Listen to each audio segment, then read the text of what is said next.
देश में corona virus संक्रमित मरीजों की संख्या में लगातार इजाफा हो रहा है। शुक्रवार को स्वास्थ्य मंत्रालय की ओर से जारी किए गए आंकड़ों के मुताबिक देश में कुल मरीजों की संख्या 13,835 है, जिनमें से 11,616 एक्टिव केसेस हैं, जबकि 452 मौत हो चुकी है। हालांकि 1766 लोग ठीक हो चुके हैं। वहीं एक मरीज के ठीक होने पर उसे दूसरी जगह भेज दिया गया है। कोरोना वायरस के प्रकोप की वजह से देश की इकोनॉमी को बड़ा नुकसान होने की आशंका है। इन आशंकाओं के बीच रिजर्व बैंक की ओर से इकोनॉमी को बूस्ट देने के लिए लगातार कोशिश चल रही है।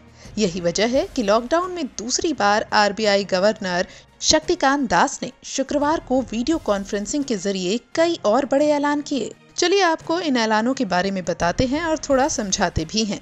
आरबीआई गवर्नर ने सबसे बड़ा ऐलान रिवर्स रेपो रेट को लेकर किया है। रिवर्स रेपो रेट में 25 बेसिस पॉइंट्स की कटौती की गई है।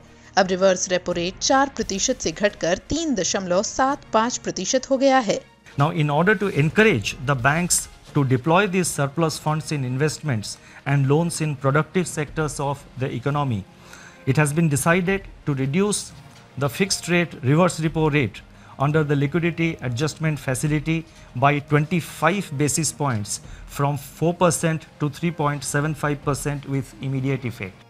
यहाँ जानकारी के लिए बता दें कि देश में कामकाज कर रहे बैंक आरबीआई के पास एक रकम रखते हैं। इस रकम पर आरबीआई उन्हें ब्याज देता है। भारतीय रिजर्व बैंक इस रकम पर जिस दर से बैंकों को ब्याज देता है उसे रिवर्स रेपो रेट कहते हैं। वहीं अब रिवर्स रेपो रेट में कटौती के जरिए आरबीआई बैंकों को ये संदेश देना चाहता है कि हमारे पास पैसे जमा न करें, बल्कि आप ग्राहकों को कर्ज दें। आरबीआई गवर्नर ने सिस्टम में नकदी संकट कम करने के लिए लिक्विडिटी मेंटेन करने के लिए targeted long term repo operation शुरू किया है।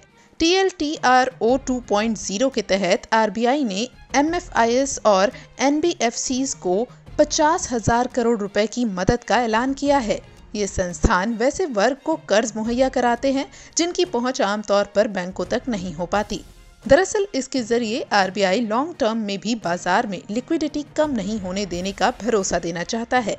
आरबीआई गवर्नर ने इस दौरान national bank for agriculture and rural development यानी NABARD, small industry development bank of India यानी सिडबी और नेशनल हाउसिंग बैंक यानी NHB की ग्रामीण क्षेत्रों और NBFC के कर्ज प्रवाह के लिए अहम भूमिका बताई है। उन्होंने कहा है कि कोविड-19 के दौरान इन संस्थाओं को बाजार से कर्ज मिलने में मुश्किल है, इसलिए नाबार्ड, सिडबी, NHB को 50,000 करोड़ रुपए की अतिरिक्त रीफाइनेंसिंग की सुविधा दी जा रही है। In view of the tightening of financial conditions in the wake of COVID-19 pandemic, these institutions are today facing difficulties in raising resources from the market. Accordingly, it has been decided to provide special refinance facilities for a total amount of rupees 50,000 crores to NABARD, SIDBI and NHB to enable them to meet sectoral credit needs. Now these amounts which I announced, that is totally 50,000 crore, of which 25,000 crore goes to NABARD, 15,000 crore goes to SIDBI and 10,000 crore goes to NHB. These amounts have been determined and decided in consultation with these institutions. इस ऐलान का मतलब ये हुआ कि RBI ग्रामीण अर्थव्यवस्था को रफ्तार देना चाहता है। आरबीआई के गवर्नर शक्तिकांत दास ने ये भी कहा है कि IMF ने इस हालात को ग्रेट लॉकडाउन कहा है। दुनिया को $9 ट्रिलियन का नुकसान होने का अनुमान है। तो वहीं आरबीआई गवर्नर का कहना है कि भारत का 1.9% का पॉजिटिव ग्रोथ होगा। ये G20 देशों का सबसे तेज ग्रोथ होगा और जब कोरोना का दौर चला जाएगा तो भारत की GDP एक बार फिर 7% से ज्यादा की रफ्तार से बढ़ेगी। For 2021, the IMF projects sizable V-shaped recoveries, close to 9 percentage points for the global GDP. India is expected to post a sharp turnaround and resume its pre-COVID, pre-slowdown trajectory by growing at 7.4% in 2021-22. RBI के इन ऐलानों के बाद share बाजार में तेजी देखने को मिली। वहीं दूसरी ओर आरबीआई की ओर से दी गई राहत पर प्रधानमंत्री नरेंद्र मोदी ने आभार जताया। पीएम मोदी ने ट्वीट में लिखा कि आरबीआई की आज की घोषणाओं से नकदी प्रभाव बढ़ेगा और ऋण आपूर्ति में सुधार होगा। इन कदमों से हमारे छोटे व्यवसायों, MSME, किसानों और गरीबों को मदद मिलेगी। ये WMA की सीमा बढ़ाकर सभी राज्यों की मदद भी करेगा। कोरोना वायरस के संकट और लॉकडाउन के बीच दिल्ली सरकार ने भी प्राइवेट स्कूलों के लिए एक बड़ा ऐलान किया है। दिल्ली के कुछ प्राइवेट स्कूल मनमाने तरीके से फीस वसूल रहे हैं, ऐसी अभिभावकों से शिकायतें आ रही थी। ऐसे स्कूलों को लेकर दिल्ली के उप मुख्यमंत्री मनीष सिसोदिया ने बताया कि दिल्ली सरकार ने फैसला किया है कि कोई भी प्राइवेट स्कूल बिना सरकार से पूछे फीस नहीं बढ़ा सकता।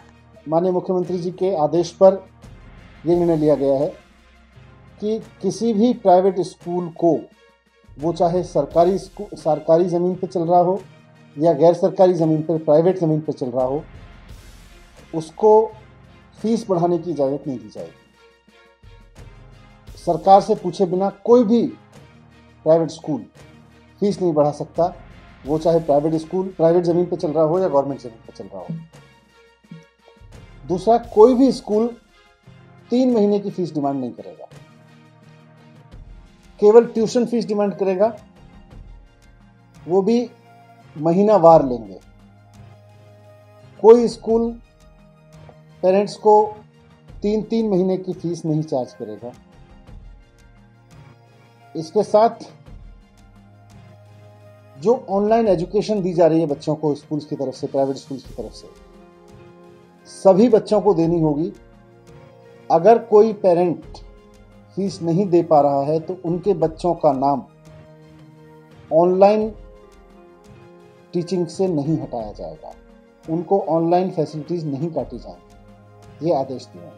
कोरोना वायरस के मद्देनजर किए गए लॉकडाउन के बीच आम जनता को कम से कम परेशानी हो और यहाँ तक कि देश की अर्थव्यवस्था को संभाला जा सके, उसके लिए केंद्र से लेकर राज्य सरकारें हर मुमकिन कदम उठा रही हैं और उनकी सिर्फ एक ही मांग है कि देशवासियों से उन्हें सहयोग मिले।